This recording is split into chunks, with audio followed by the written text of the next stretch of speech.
Hi යාළුවනේ, අද ඉතින් ඔයාලව තවත් අලුත් ඒ වගේම ගොඩක් ආදරය කරන ලෝකවාසී බෞද්ධයා ගෞරව කරන ස්ථානයකට තමයි ඔයාලව අද එක්කන් ආවේ.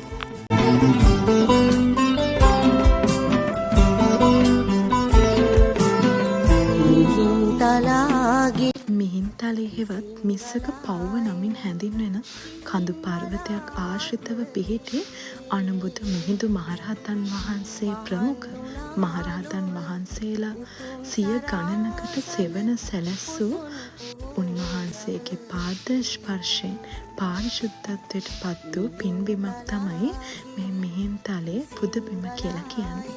ඒ වගේම මිහින්තලා භූමිය අනුරාධපුරයේ ඉඳලා ත්‍රිකුණාමල මාර්ගයේ කිලෝමීටර් 15ක පමණ දුරින් මාර්ගයට ඉතා සමීපව පිහිටලා තියෙනවා.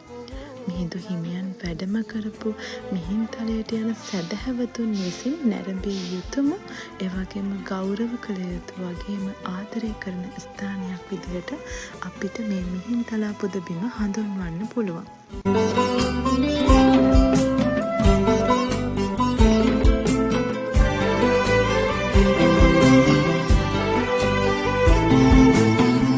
මිහින්තලාවන රොදින් හමායන සුළං රැලී දැවටි.